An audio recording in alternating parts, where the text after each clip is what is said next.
साध्वी जी, जो आज आप यहाँ पे अपने प्रभु जी के ओपनिंग के लिए आए हो एक प्रकार से, और आपको गांव में जो मकान जो अपनी ओपनिंग में पहली बार बनाया, कैसे महसूस कर रहे हो? देखिए, मेरे पास ना शब्द नहीं है फौजी साहब, बहुत मेरे को खुशी हो रही है कि मैं अपने गांव में, मेरे को बड़े बड़े कार्यक्रम में जाने का मौका मिलता है, रिबन काटने का मौका मिलता है, बहुत सारे लोगों के यहाँ रूटीन में आप देखते हो मैं जाती हूँ, पर जब अपने गांव में अपने लोग एज ए गेस्ट बुलाते हैं तो एक प्राउड सा फील होता है। और उनमें से जो उम्मीद करता है ना आदमी, जैसे आपने कोई कार्यक्रम किया, बाहर के 25 लोग बुलाए और उनमें से मेरे को विशेष रूप से नहीं बुलाया, तो मुझे लगा अच्छा ये बातें करता है, लेकिन ये दिल से मेरे साथ नहीं है। अगर मैं इसकी खास होती तो ये कहता नहीं पहले कमाओ बाद में देखेंगे। तो वो जो आज बंटू ने काम किया, आज इसने स्पेशली सच बताऊं तो इसने मेरे को बोला भी नहीं, और मैं जैसे मुझे संदेश मिला ना ऐसे रेडी हुआ मकान में तुरंत आ गई, तो मुझे बहुत अच्छा लगा।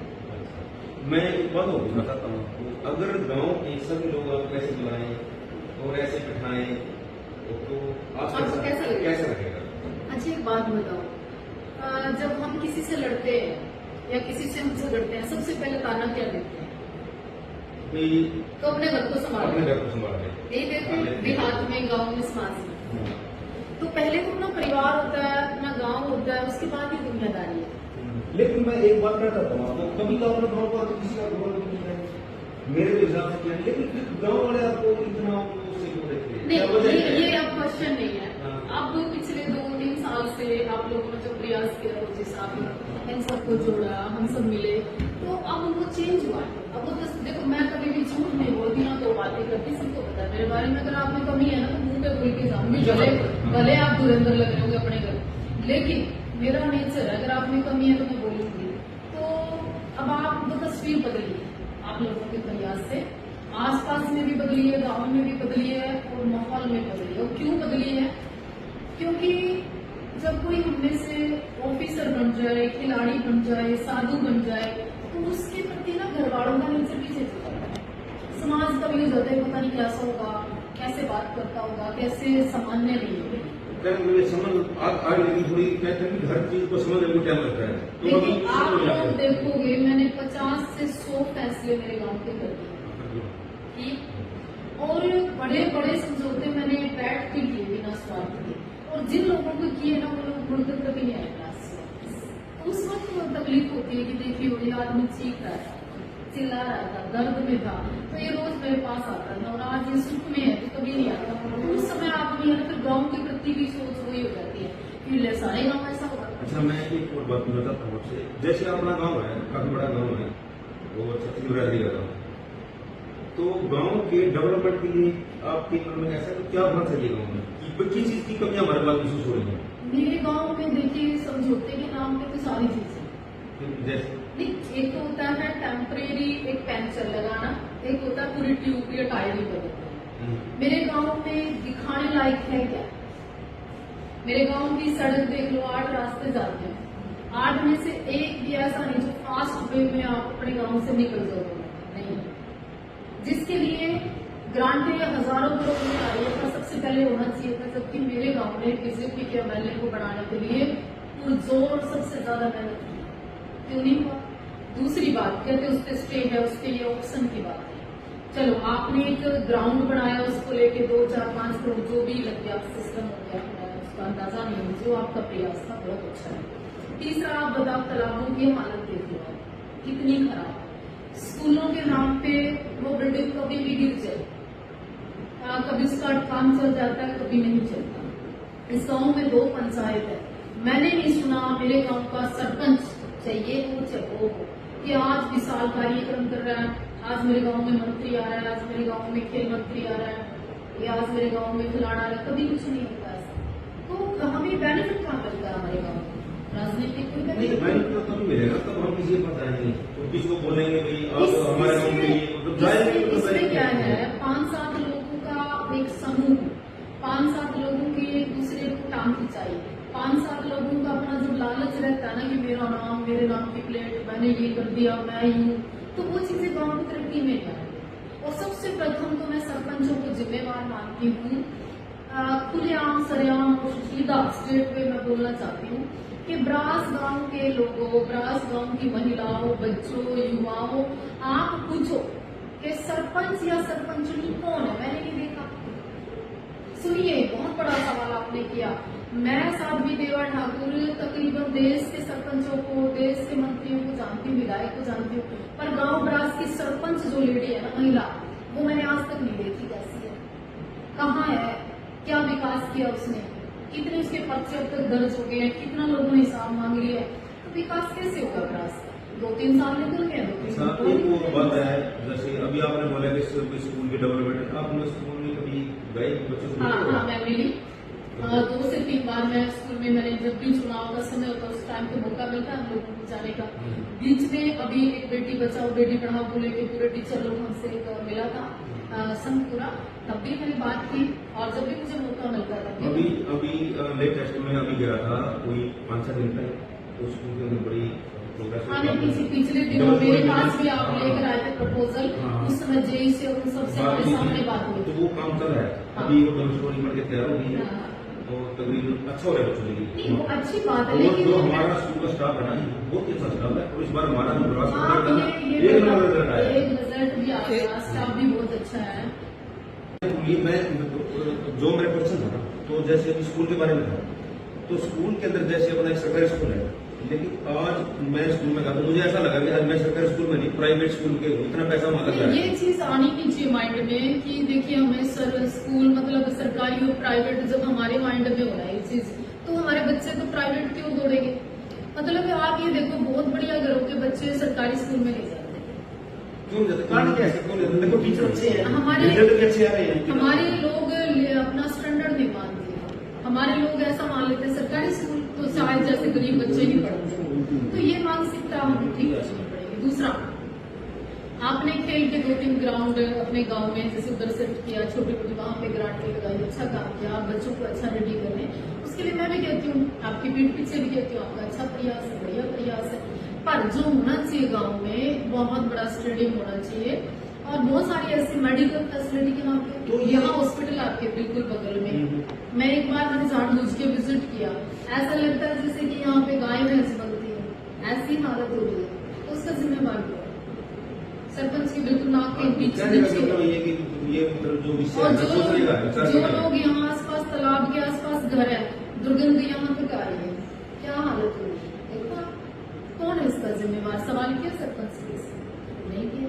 सफाई एक सवाल में भी करना चाहूँगी जी, जो गांव के लिए बेनिफिट में भी है और जो जरूरी भी है आज के दिन में, कि हमारे गांव के प्रत्येक आदमी को क्या संदेश देना चाहोगे कि हमारे गांव के अंदर 814 लड़कियां हैं और 1000 लड़के हैं।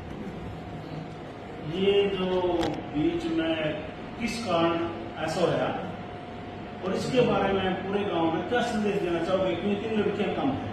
आपकी जो और बात बेटी है बचाओ बेटी पढ़ाओ के बारे में जो बात करी आपने, इसको याद आया। यानी हम नारे तो खूब दे रहे हैं, बातचीत खूब कर रहे हैं, लेकिन ग्राउंड को कुछ नहीं चाहिए। देखो, सीएम साहब ने भी इस मुद्दे को उठाया, मुख्यमंत्री ने भी इस मुद्दे को उठाया, मुख्यमंत्री ने भी फौजी साहब इस मुद्दे पे बात की कि जो बेटियों की रसोई है वो कम क्यों हो रही है, बेटियां इतनी कम पैदा क्यों हो रही। तो कई जो अपने गांव में देहात में नर्से बोल देते हैं, दाई बोल देते हैं, उनका ये स्टेटमेंट सामने आया कि हमने थोड़ी पैदा की थी, हम थोड़ी जिम्मेवार है इस बात के, ये तो माँ बाप जिम्मेवार है। तो देखिए कई ऐसे शब्द हैं जिनका इस्तेमाल आप भी जानते हो, ऐसे ही तो आप भी जानते हैं, हम भी जानते हैं कि प्राकृतिक तो बैलेंस बना के रखती है, बनाती है, लेकिन इतना ड्राइव बनाना आसान नहीं है। उसमें हर गांव, हर राज्य का गांव है, मेडिकल लाइन से 814 लड़कियां और 1000 लड़के, तो कहाँ से वो मांगी है? कहाँ से हमारे पास बहुएं भी आएंगी और कहाँ ये बेटियां कहाँ गायब हो रही है बीच में? नहीं, 200 से ज्यादा का एक वो आता है आंकड़े में फर्क, तो इतनी कम बेटियों का होना। दूसरी बात विशेष रूप से ये है, इसका जिम्मेवार कौन? माँ बाप के साथ साथ, माँ के साथ साथ गांव के आसपास वो मेडिकल फैसिलिटियां भी क्या जिम्मेवार हैं? या मेडिकल के नाम पर जो डॉक्टर या मैडम ऐसा कर रही है, एक श्राप, एक पाप जो कर रही है, उसका जिम्मेवार कौन है? और उनके ऊपर अगर जिम्मेवारी कभी कोई पर्सन से लगा तो क्या उनके ऊपर कार्रवाई हुई कभी? मैंने सुना कई बार कोई भ्रूण मिल गया, कोई ऐसा 2 महीने का, 5 महीने का ऐसा बच्चा मिल गया, तो उसके ऊपर कई बार पर्चे दर्ज हुए। तो केस यही के किसी न किसी बड़े जिम्मेवार व्यक्ति से इसके बीच में कोई भी आगे, मैं विशेष नाम नहीं लेना चाहती, उन पर्चों को दबा दिया जाता है। अभी कार्रवाई करनी चाहिए। अब ये देखो ना साधु जी, पता क्या है, जैसे मान लिया अभी कल एक खबर आई सुनोगे आप? हाँ, तालाब के नहीं, तालाब का विषय नहीं, हाँ। वो था कि जो अपना प्रिंसिपल है स्कूल का, 2 बच्चों ने उसको मार दिया, तो इसके ऊपर कुछ बोलेंगे? देखिए मतलब वो- मेरे ख्याल में हमारी जो नई जनरेशन कहाँ जा रही है? वो जो विषय है ना प्रिंसिपल वाला, वो नाम और जो आप दे रहे हैं, आपका सोचना ठीक है, आपका कहना भी ठीक है, लेकिन उस घटना की किस तरह से जांच हो रही है। और क्राइम चाहे प्रिंसिपल हो चाहे आम व्यक्ति हो, क्राइम तो क्राइम है। लेकिन आज के जो बच्चे हैं ना, स्टूडेंट, आप ये देखो गुरु शिष्य का गैप कितना हो गया। उसने सिर्फ ये कहा कि आपकी कटिंग ठीक नहीं होगी। डिस्प्ले में ये बोला ना, हाँ, आपकी कटिंग ठीक नहीं होगी। इस कटिंग को लेकर इतना विवाद हो गया कि ऐसे उन बच्चों ने पेशेंस खत्म हो गया। स्कूल से निकल के बच्चे ने हमला कर दिया प्रिंसिपल पर, उसको वहीं खत्म कर दिया। ये 14 साल के 15 साल के बच्चे स्मैक पी रहे हैं, नशा कर रहे हैं, वो आपके परिवार के कंट्रोल में नहीं है, तो टीचर के कंट्रोल में कैसे हो सकते हैं? तो सबसे पहले हमें अपने बच्चों की दिनचर्या और उसको वॉच करना चाहिए, वो अकेले रूम में क्या देखते हैं। अभी साहब जी एक बात बोली आपने कि आप बच्चों के लिए इतना कर रहे हैं, क्या हमारे पास कोई परमानेंट ग्राउंड है ताकि हम बच्चों को सिखा दें? आप देख रहे हो वो बिजली बोर्ड का ग्राउंड है, कभी भी चलो ठीक है, हमने सेंसर दे रखी है डिपार्टमेंट से। अभी पिछले वीक ही मेरे पास चौहान साहब आए थे, चौहान सिंह क्या चरण सिंह आए थे, वो बता रहे थे कि देखो ये तो हमने अपने उस पर बेस टेक किया हुआ है, हाँ। पर मेरे गांव में एक बड़ा स्टेडियम होना चाहिए होना चाहिए। अभी हमने जब, चलो मैं अपने बारे में तो मैं क्या बोलूँ, आपको सबको पता है 2022 के अंदर हमने ये 2 बच्चों का खिलाड़ा शुरू किया था यहाँ पे। और ये बिल्कुल ही सारा मतलब कोई इसमें ये नहीं है कि अनलीगल है, लीगल है सब कुछ, गवर्नमेंट से अप्रूवल है सब कुछ है, और रिजल्ट भी आए हैं। मेरे गांव के अंदर ज्यादातर कम से कम 15-20 लड़के तो स्टेट है, 2-3 लड़के नेशनल भी खेले हैं 3 साल के अंदर। देखिए गांव का जो चिंतन है ना, देखो मैं बिल्कुल आपकी बात समझ गई, आपका प्रयास है, फिर भी आप कितने उसमें गुजर के भी सब कर रहे हैं। गांव के मुख्य सरपंच को आप बुलाइए, मुख्य रूप से आप जैसे सारे मौजूद लोग बुलाइए, हमें भी बुलाइए, बीच में बिठाइए। आपका पड़ोस में विधायक है, विधायक को बोलो इससे जुड़े मंत्रालय में बात करें, मंत्री जी से मिलिए, खेल मंत्री से मिलिए, क्या मुश्किल है, क्या बड़ी बात है। लेकिन पता क्या है साधु जी, दिक्कत तो कुछ नहीं है, लेकिन गांव की पंचायत अगर मान लीजिए जमीन देगी, तो आपने बोला कि हम मिलकर ही इसमें सब कर सकते हैं। अभी तकरीबन एक जब इलेक्शन आता है तो युवा को साथ में लगाने के लिए सरपंच एक ही पॉइंट उठाते हैं कि हम स्टेडियम आपको बना के देंगे, और जितना भी युवा है क्रिकेट खेलने वाला है या फिर जितने स्पोर्ट्स मैन एथलेट के जितने भी वाले वॉलीबॉल के बच्चे हैं, वो सारे झूठ बना के बोला हमारे को तो इस बार बोला ये सरपंच हमारे को स्टेडियम बना के देगा। और ये 3 इलेक्शन हो चुके अपने गाँव के अंदर, स्टेडियम के नाम पे मुझे युवा इलेक्शन लगता है। चुनाव के बाद आपने कभी कोई स्ट्राइक की, कभी कभी इकट्ठे हुए, कभी कोई प्रदर्शन किया, कभी मीडिया में आए, कभी हम जैसे जो लोग सोशल मीडिया देखते हैं, कभी हमारे पास आए, कोई बात में ये प्रॉब्लम एक ही खड़ी होती है कि भी गाँव के पास जमीन नहीं है, गाँव के पास जमीन नहीं है। आप ये बताओ, गाँव में तकरीबन 40 एकड़ का तो खाता है, 40 एकड़ आज की डेट में 8 मंदिर की जो जमीन है ब्रास गांव पे, मेरे को नहीं पता पूरा विषय, बड़ा विषय होगा ऐसा है। नहीं, 1 मिनट, चलो उसको ये बहुत अच्छी बात है। उसको छोड़ते हैं, मंदिर वाली बात नहीं, को one छोड़ते हैं। second, मंदिर की किसी भी मंदिर की जमीन है, मेरे पास तो खैर गांव की जमीन नहीं है मंदिर की, लेकिन आपके पास अगर सरकारी पंचायती या मंदिर की अगर जमीन है तो स्टेडियम बनाने जैसा। हाँ जी, अभी एक मतलब मैं अभी आपसे एक क्वेश्चन करता हूँ भाई, गांव के 40 एकड़ जमीन का कितना है इस बात में 70-80 के आसपास मिल जाए, कितना होगा 40 एकड़? 32 लाख के आसपास। फिर वो 32 लाख का है। सुन लो मेरी बात, चलो ठीक है, 32 लाख मुझे बात जमीन नहीं है, आप 5 साल का ठेका हमारे दो, हम स्टेडियम भी देंगे और जमीन देंगे, तो हम क्या कहते हैं जमीन दे दो, 32 लाख 3 साल की जो पैसा इकट्ठा होता है उसकी जमीन दे दो। आपके पास प्लान है, ठीक है, आप ये चाहते हो, भाई बहाना है कि अभी जो पंचायत की जमीन है वो सरपंच नहीं दे सकता, भाई दूर है खेत से, तो गांव के अंदर ये सहमत जो लोग जमीन खेत के दौर करेंगे, मानते हैं 3 साल का ठेका इकट्ठा करो और जमीन ले लो। आप एक बात मैं कहना चाहती हूँ खुले शब्दों में डॉक्टर साहब कि भाई 32 लाख का तो मुझे पता नहीं, जो काम करने के आए कितना साल हो गया